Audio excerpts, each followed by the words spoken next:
আসসালামু আলাইকুম ওয়া রাহমাতুল্লাহি ওয়া বারাকাতুহু।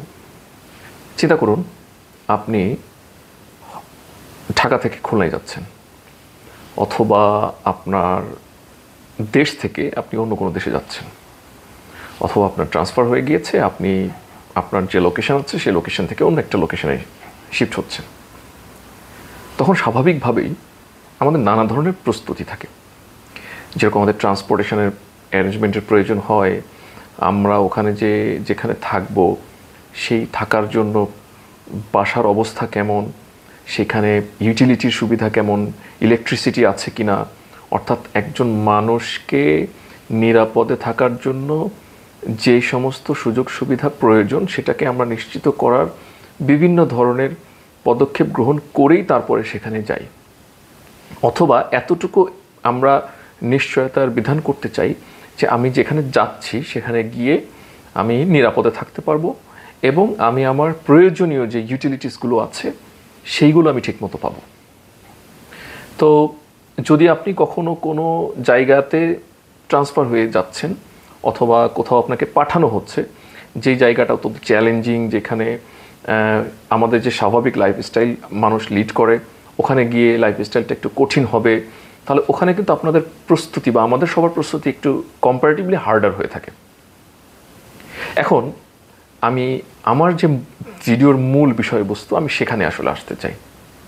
তার আগে আপনাদের একটু মনে করিয়ে দিই, আল্লাহ তাআলা কোরআনুল কারীমের মধ্যে বুঝিয়ে দিয়েছেন যে আমরা যে মানুষ, আমরা এই দুনিয়াতে এসেছি এবং আমাদের আলটিমেট ডেস্টিনেশন কিন্তু আখিরাত। আল্লাহ তাআলা বলেন কুল্লু নাফসিন যায়িকাতুল মাউত।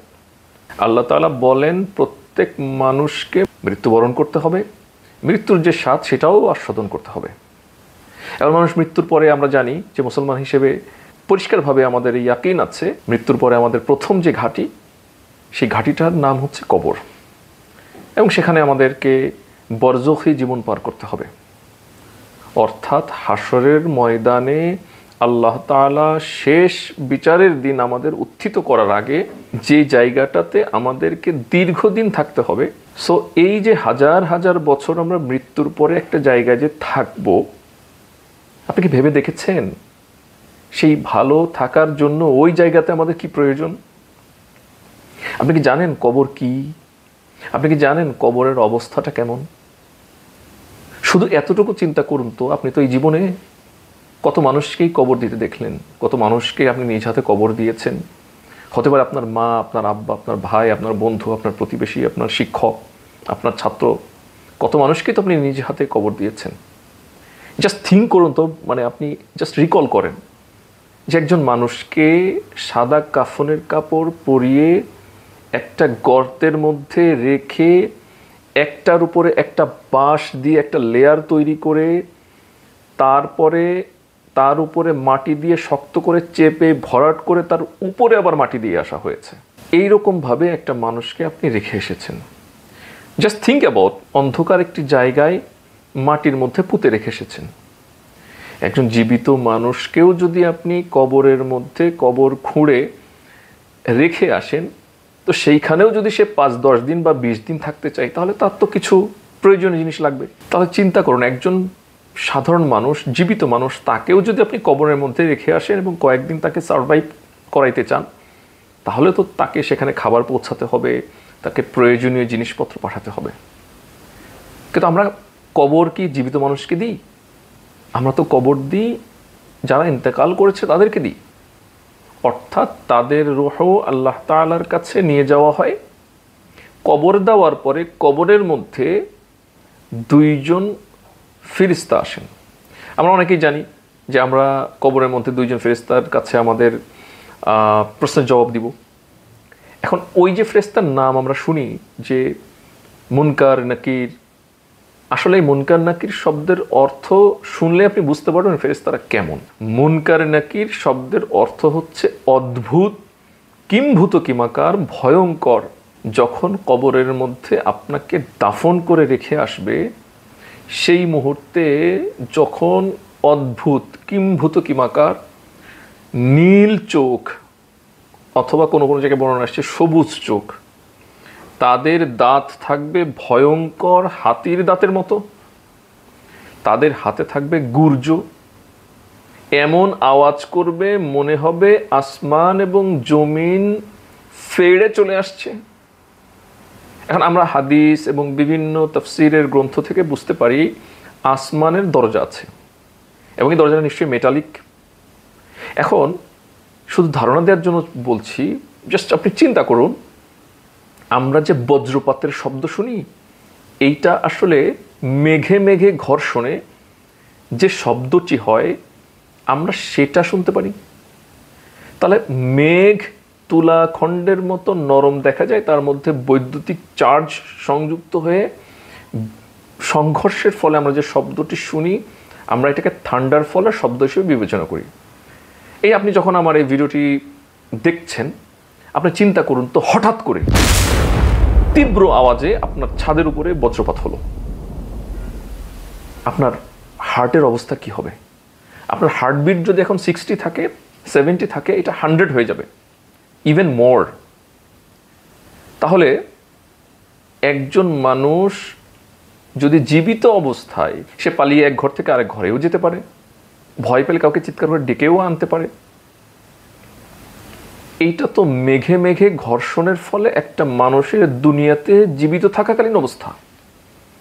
আর মুনকার নাকির যখন কবরের মধ্যে গুর্জ হাতে নিয়ে আসমান এবং জমিন বিদীর্ণ করার শব্দ করতে করতে আপনার কাছে যখন আসবে, আর হঠাৎ করে যখন তাদের দেখবেন এই চোখের অবস্থা, যে নীলাভ চোখ, ভয়ঙ্কর চেহারা, হাতির দাঁতের মতো লম্বা লম্বা দাঁত, এত অদ্ভুত, এত ভয়ঙ্কর, এইটা দেখার পরে আপনার মনের অবস্থা কি হবে একটু চিন্তা করুন।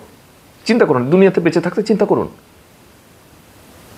আপনি কি জানেন, কোনো মানুষকে হঠাৎ করে প্রশ্ন করলে সে অনেক সময় হতভম্ব হয়ে যায়, এই দুনিয়াতে হতভম্ব হয়ে যায়।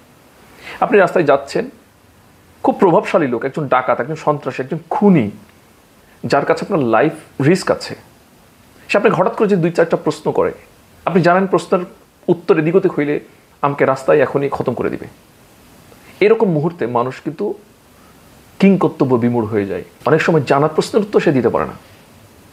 এখন এই যে কবরের মধ্যে যখন আপনি উঠেই, যখন আল্লাহ তাআলা আপনাকে রূহ ফিরিয়ে দিবে এবং যখন উঠার পরে এই ফেরেশতাদের দেখবেন, আর ফেরেশতাদের দেখার পরে আপনার জবান বন্ধ হয়ে যাবে, আপনি অবাক হয়ে দেখবেন চারিপাশে অন্ধকার। আমি নিজে কয়েকটা কিতাবের মধ্যে পড়েছি, মানুষকে যখন কবরের মধ্যে দাফন করা হয়, যখন সে রূহ ফিরে পায়, তখন সে যে অবস্থাটা দেখে কবরের মধ্যে, আবহাওয়াটা এমন হয়, অর্থাৎ সন্ধ্যা হবে হবে এরকম একটা সময়। এই রকম অল্প অল্প অন্ধকার হয়ে গিয়েছে, একটু পরেই সন্ধ্যা হবে, এই রকম একটা পরিস্থিতিতে হঠাৎ করে কবরের মধ্যে রূহ ফিরে আসার পরে আপনি যখন দেখবেন 2জন মুনকার নাকির দাঁড়িয়ে আছে, তখন আপনার অবস্থা কি হবে আপনি এখন চিন্তা করুন। এবং এই যে সন্ধ্যা হওয়ার আগ মুহূর্তের যে হাকিকত, এটা একটু চিন্তা করে নিয়েন।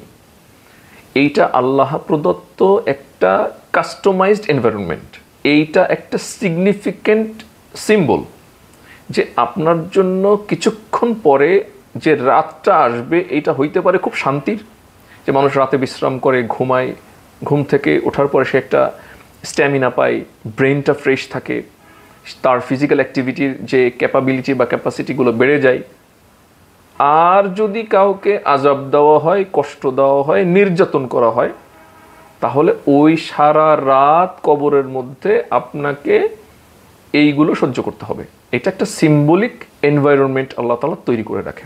এখন আপনি চিন্তা করুন যে আপনার হঠাৎ করে জ্ঞান ফিরল, আর কিম্ভূত কিমাকার, অদ্ভুত ভয়ঙ্কর 2জন ফেরেশতা ভয়ঙ্কর আওয়াজে শব্দ করে আপনার সামনে এসে দাঁড়িয়ে গিয়েছে।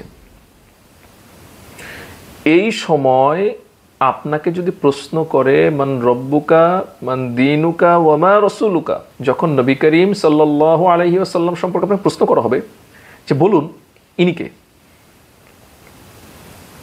আপনার মুখে যদি দাড়ি না থাকে, আপনি যদি দুনিয়াতে নবী করিম সাল্লাল্লাহু আলাইহি ওয়াসাল্লামের কোনো সুন্নত পালন না করে থাকেন, আপনি আর নবী করিম সাল্লাল্লাহু আলাইহি সাল্লামকে চিনতে পারবেন না, বলতে পারবেন না যেমন নবীকে। এইভাবে করে আপনি আর বাকি প্রশ্নেরও অ্যান্সার দিতে পারবেন না।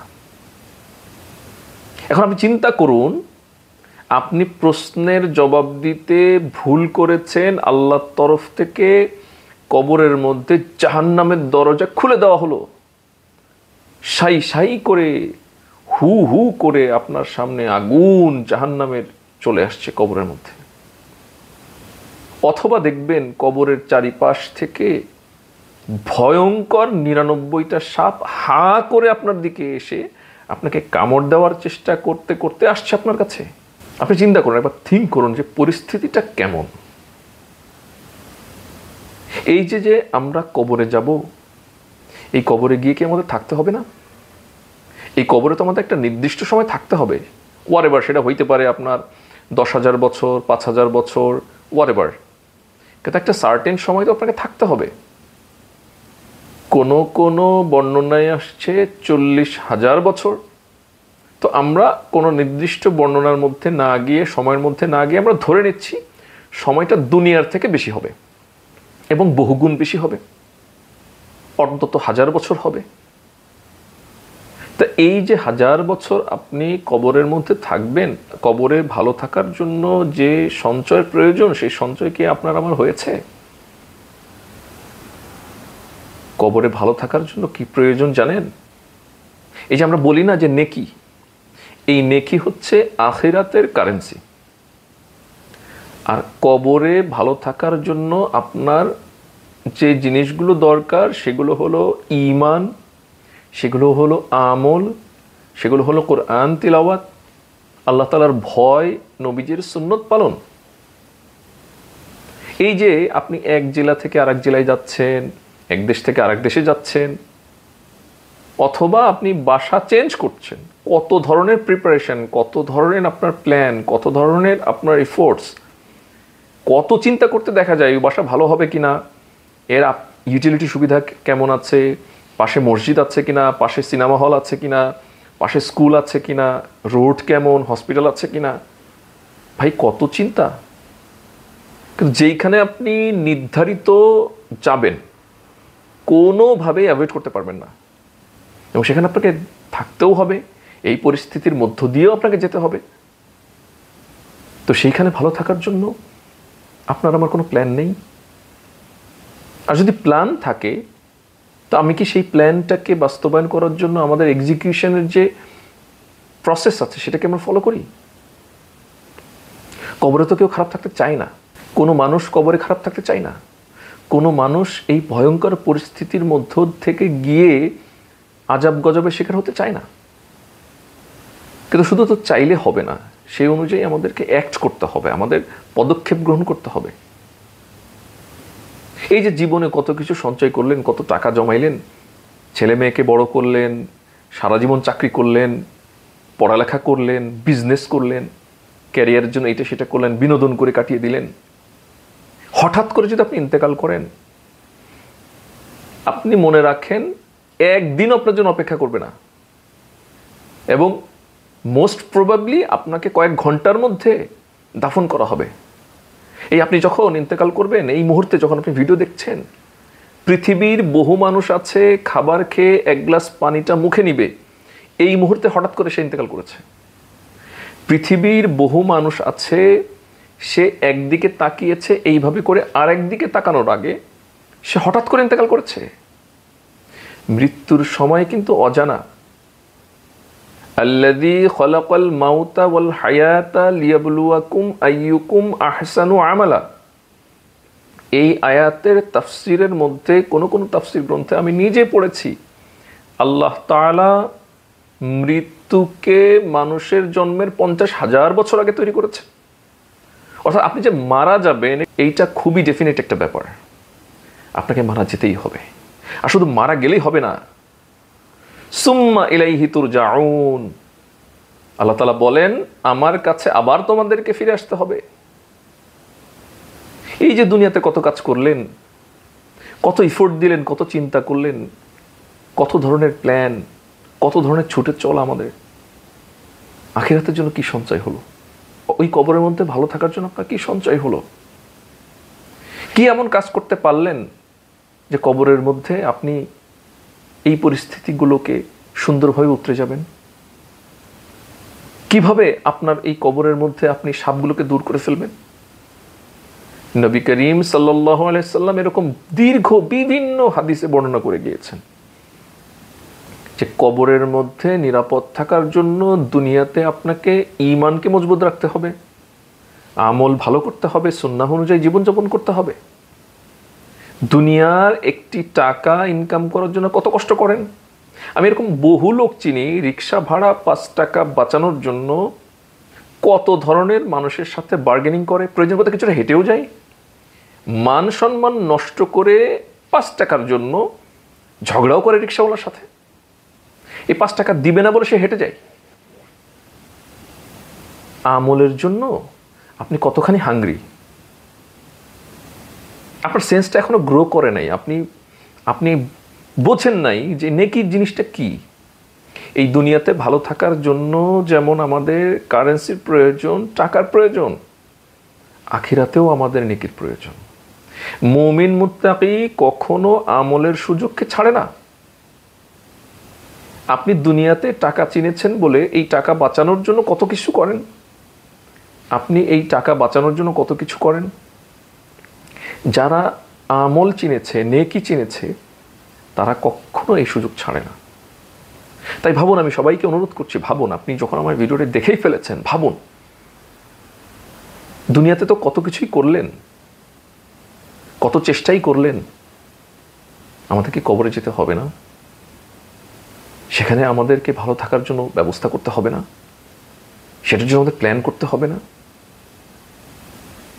এই দুনিয়াতে আপনার রোগ হলে বা রোগের সম্ভাবনা হলে, এই যে করোনা এসে আমাদেরকে অনেক কিছু দেখিয়ে দিয়েছে, করোনা এসে আমাদের অনেক কিছু দেখিয়ে দিয়েছে। আমি এমন মানুষদেরকে চিনি যে সবজি, মোবাইল নিজেকে স্প্রে করে ঘরে ঢুকেছে। ভাই, একটা করোনা ধরলে আপনি সর্বোচ্চ কি করবেন? আপনি মারা যাবেন। আর আপনার আমল ভালো হলে আপনি জান্নাতে চলে যাবেন। কিন্তু যদি আপনি বদআমলদার হন, আপনার অবস্থা যদি এমন হয় যে আপনি জাহান্নামী, আল্লাহ না করুক, আপনার যে কি ভয়ঙ্কর পরিস্থিতি, কি আযাব হবে, সেইটা ভেবে কি কখনো মনের মধ্যে উদ্বিগ্নতা আসে নাই? নিজেকে, নিজের পরিবার, নিজের আত্মীয় স্বজনকে এই ভয়ঙ্কর পরিস্থিতি থেকে বাঁচানোর জন্য ইফোর্টস, প্ল্যান, এক্সিকিউশন, মানুষের কাছে ধর্ণা দেওয়া, আলেমদের সাথে যোগাযোগ করা, মসজিদ মাদ্রাসায় যাওয়া, আপনার ওই বন্ধু যে টুপি পরে, পাগড়ি পরে, যাকে খুব মক করেন, যাকে আইরনি করে অনেক কথা বলেন, যাকে টিটকারি করেন, আপনার অমুক আত্মীয়, যাকে হুজুর বলে বিভিন্ন রকম টিটকারি করেন, হাসি ঠাট্টা তামাশা করেন, এইগুলো করেন না। মসজিদের সাথে সম্পর্ক রাখুন, মাদ্রাসার সাথে সম্পর্ক রাখুন, আলেম ওলামাদের সাথে সম্পর্ক রাখুন।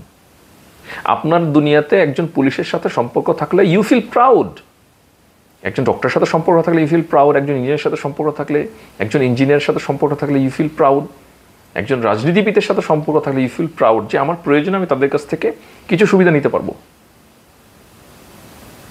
আলেমদের সাথে তো সেরকম সম্পর্ক আপনার নাই। ওই আলেম শুধু বিয়ের সময় দরকার, বাচ্চা জন্ম হইলে, কবর দেওয়ার সময়, এই সময় এই জন্য শুধু আলেম দরকার। It is a very wrong concept. যদি আপনার মধ্যে ঈমান থাকে, যদি আপনি আখিরাতে ভালো থাকতে চান, কবরে ভালো থাকতে চান, তাদের সাথে সম্পর্ক রাখুন। তাই থিঙ্ক করুন, চিন্তা করুন যে এই দুনিয়াতে আমরা এসেছি, এই পৃথিবী আমার থাকার জায়গা নয়। এই পৃথিবীতে থাকতে পারবেন না। আপনার দাদা পারে নাই, আপনার দাদার দাদা পারে নাই, কোনো বড় বড় মানুষ, রাজা বাদশারা পারেনি। ইহা হাম সব মুসাফির হ্যায়, ওহি আখের ঠিকানা, কোই আগে রওয়ানা হ্যায়, কোই পিছে রওয়ানা। এইখানে আমরা সবাই মুসাফির। আর কবরে আজকে না হোক, কালকে হোক, আগে হোক, পরে হোক, আপনাকে আমাকে যেতেই হবে। যেই জিনিস আনঅ্যাভয়েডেবল, যেই জিনিস থেকে আপনি পালাতে পারবেন না, এটার জন্য বুদ্ধিমানের কাজ হচ্ছে ওইটার জন্য নিজেকে প্রিপেয়ার করা, সেইভাবে প্রস্তুত করা। সেটার জন্য আমাদেরকে যা কিছু করা লাগে সেরকম চেষ্টা, ফিকির, প্ল্যান সব কিছু করা উচিত। তাই আজকের এই ভিডিওর মাধ্যমে আমি সবাইকে অনুরোধ করছি, ভাবুন এই দুনিয়াতে ভালো থাকার জন্য, এক জায়গা থেকে আরেক জায়গায় যাওয়ার জন্য আমরা কত প্ল্যানই না করি, ভালো থাকার জন্য, নিরাপদ থাকার জন্য। কিন্তু কবরের মতো ভয়ঙ্কর বিপদ আর কোথাও নেই। নবী করিম সাল্লাল্লাহু আলাইহি সাল্লাম বিভিন্ন সময় বিভিন্ন হাদিস শরীফের মধ্যে এগুলো বর্ণনা করেছেন।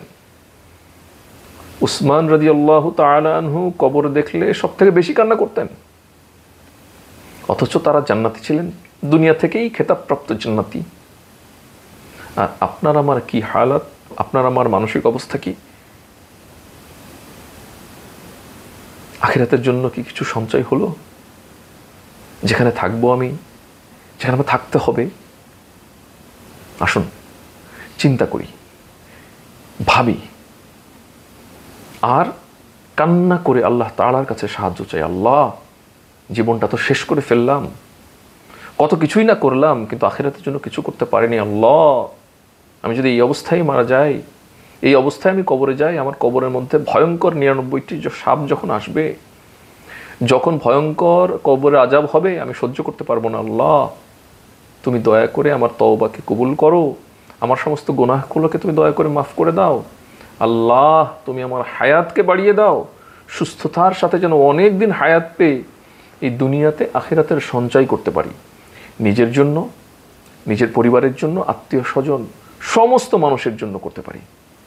এইরকম প্রত্যাশা হোক আমার আজকের এই ভিডিও দেখার পর থেকে। আপনাদের সবার জন্য অনেক অনেক শুভকামনা। আল্লাহ তাআলা আমাদের সবাইকে তৌফিক দান করুন। আসসালামু আলাইকুম ওয়া রাহমাতুল্লাহি ওয়া বারাকাতুহু।